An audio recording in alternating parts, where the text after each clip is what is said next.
Day 2 at the Democratic National Convention, and the well, let me say this about that gang are back with you.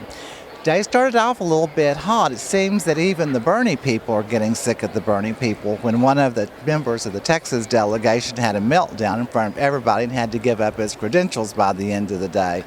Probably a good move. He's not moving on. I'll send him a Xanax back in Texas.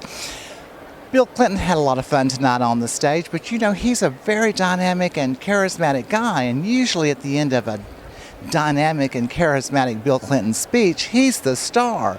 But tonight, if you didn't see the speech, he told a very genuine, heartwarming tale about his life with Hillary Clinton.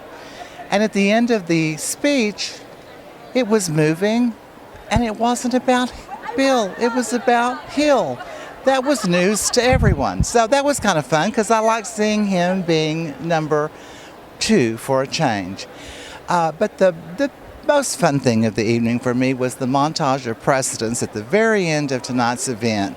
It started with George Washington and then John Adams and Thomas Jefferson, and I am not taking an American history test right now, so we're just going right on, moving right on forward. And so I'm coming up, it's coming up through Eisenhower and Kennedy and Johnson and Nixon. See, I can pass an American history test.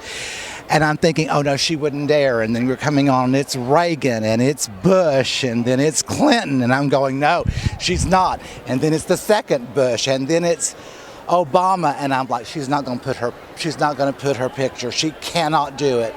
No, she burst through glass. I'm still picking the shards out of what's left of my hair. It was a big moment. I know all my girlfriends out there that are supporting Hillary. Not all of you are, but you might want to rethink. Just saying. We'll be back tomorrow with Day 3.